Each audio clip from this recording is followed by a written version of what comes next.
Imagine your husband appears on television, asking the public to help find you. He says he wants you home. He wants his daughters back. He stands on the porch of the house you shared, telling cameras that the home feels empty without you. But he knows exactly where you are, because hours earlier, he killed you. This is the story of Chris Watts.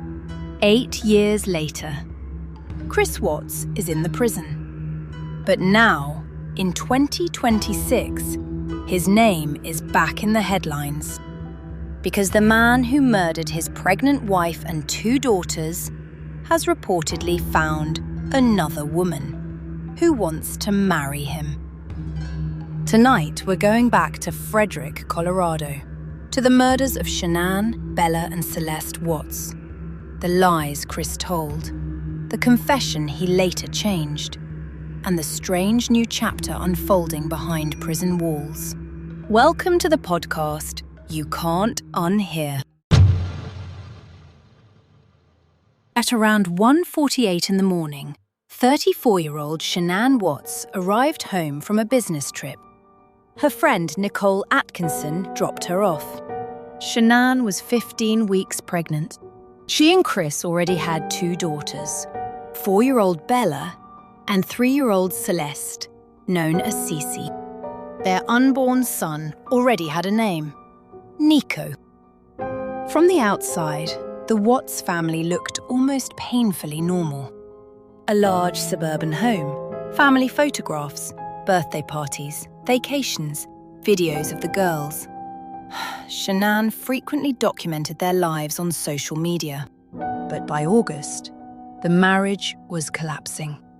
And Shanann knew something was wrong. Chris had become distant. Shanann was away with the girls for several weeks that summer. And when Chris eventually joined them, she told friends he barely touched her. She couldn't understand the sudden change. In messages to friends, Shanann described crying, struggling to sleep, and wondering whether another woman was involved. She was right. Chris had begun an affair with a co-worker, Nicole Kessinger. Kessinger later told investigators Chris had presented himself as a man nearing the end of his marriage. Their relationship intensified rapidly. There were dates, phone calls, trips, searches for apartments and discussions about Chris beginning a different life. Except there was one enormous obstacle. Chris already had one. That August morning, Shanann walked through the front door. She would never walk back out alive. Later, Chris would give investigators different versions of what happened inside that house. But what happened afterward left a trail. And by that afternoon, people were already noticing something wasn't right. Shanann had a doctor's appointment that morning. She didn't show up. She wasn't responding to messages. And Nicole Atkinson knew her well enough to become worried. So she went to the Watts home. Shanann's car was there. Her shoes were there. Her belongings were there. But Shanann, Bella, and Cece weren't. Police were called, and soon, Chris arrived. Body camera footage captured what happened next. Chris walked through the house with officers. He appeared cooperative, but investigators were already noticing inconsistencies.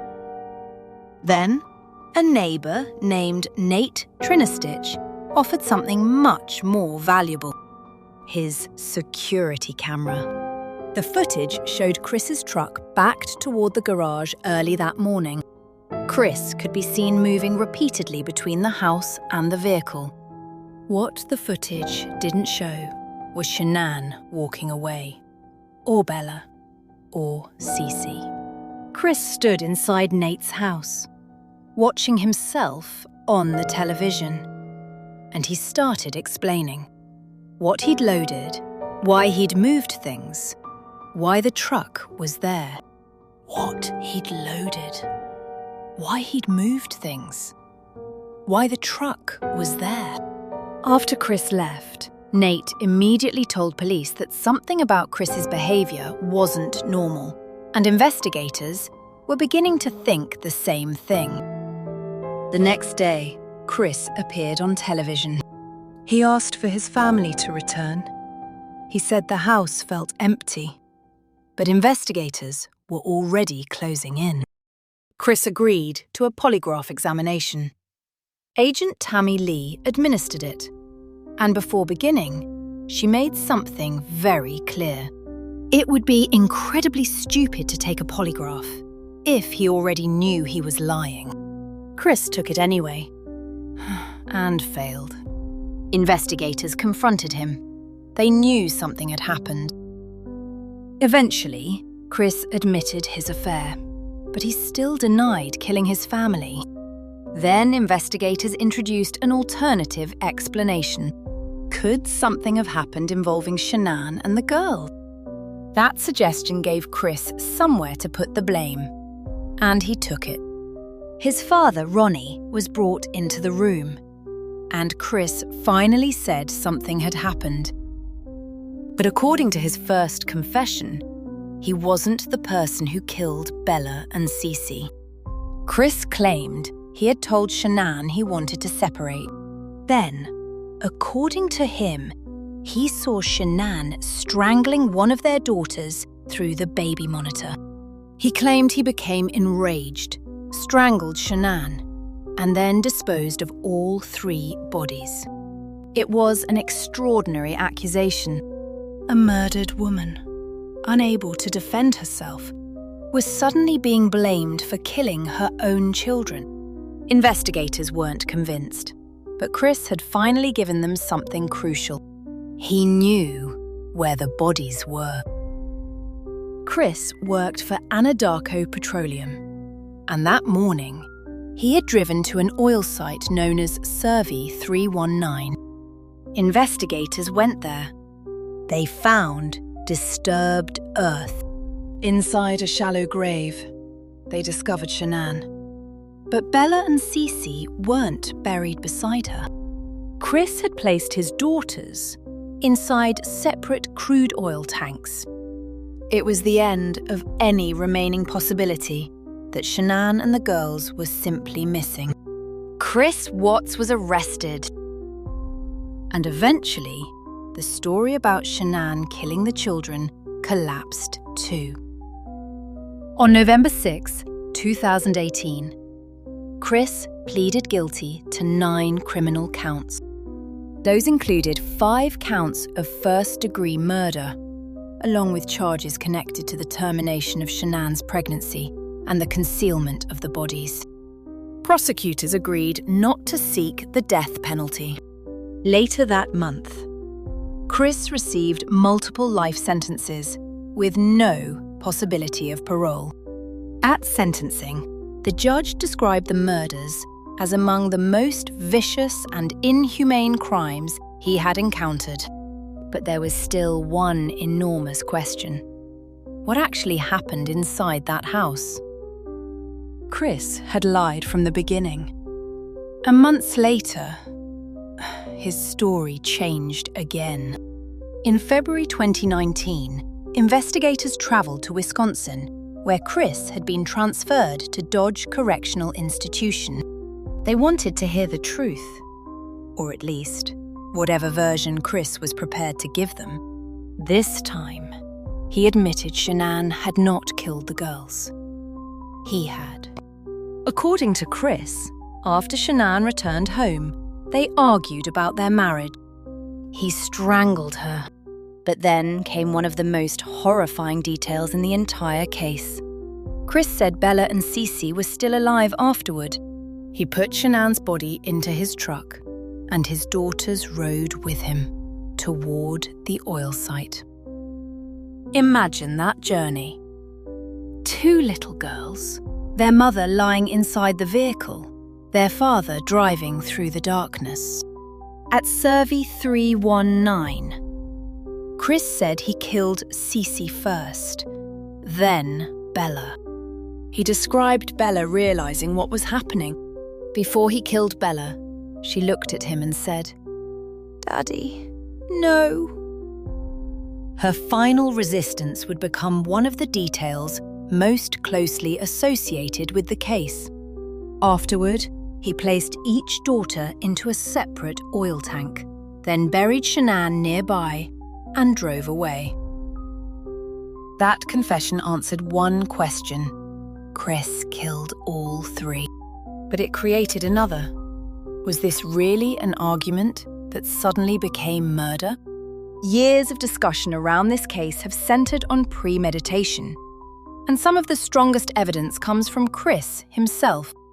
In letters later published by author Sherlyn Cadle, Chris reportedly said that when he put his daughters to bed the night before the murders, he knew it would be the last time. If that account is truthful, then this wasn't simply a man who lost control during an argument. He had contemplated what was coming. But that's the problem with Chris Watts.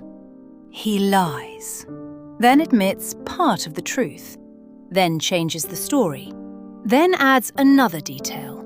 So every later statement has to be treated carefully. His changing accounts make it impossible to know whether every detail of his prison confession is accurate. But the central facts don't depend on his storytelling anymore. He pleaded guilty. He murdered Shanann, Bella, and Cece, and he concealed their bodies at his workplace. Today, Chris Watts remains inside Dodge Correctional Institution in Wisconsin. He will not be released. But prison hasn't stopped people from contacting him. Over the years, reports have described letters arriving from women fascinated by the case. Watts himself has written about religion, claiming that he has changed and that God has forgiven him. And now, in August 2026, there's another development. Chris Watts reportedly has a serious romantic relationship. Recent reports identify the woman as Lizzie Henderson, a 39-year-old woman reportedly from Ohio. She is said to have moved to Wisconsin, bringing her physically closer to the prison where Chris is serving his life sentences. Reports circulating this week say the relationship has progressed toward marriage, and that a request to marry has been submitted through the prison system. Some reports have gone further, claiming the two have already secretly married. But right now, there's an important distinction. I could not find an official marriage record or confirmation from Wisconsin Corrections establishing that a wedding has already taken place. So until that documentation emerges, the safest description is this.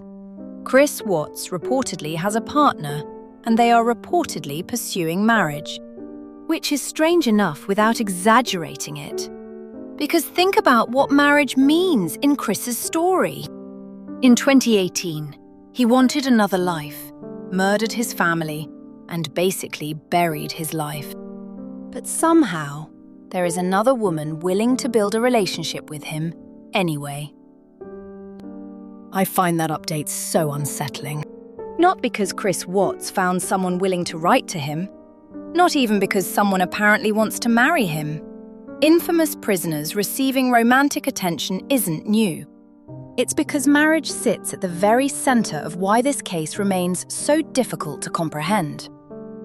Chris didn't need to kill anyone to leave his marriage. He could have admitted the affair. He could have literally just filed for divorce and walked away. Maybe faced custody battles and being hated for a period of time. But you know, it's the consequences. But everyone would still be alive. Instead, Shanann came home from a business trip and never saw another sunrise. Bella was 4, Cece was 3. Nico never got the chance to be born. And Chris Watts, the man who once stood outside his house asking television cameras to help bring his family home, is now 41 years old, sitting inside a Wisconsin prison, reportedly preparing to call someone else, his wife. And maybe that's the darkest irony of this entire case. Chris Watts wanted a new life. He got one. Do you think he deserves it? I have read this case so many times, and it always successfully makes me sad every single time. What a tragedy. I'm sending prayers to Shanann, Bella, Cece, and Nico. May they rest in peace. Thanks for joining me tonight. Until next time, stay curious, stay safe, and I'll see you on the next episode of the podcast You Can't Unhear.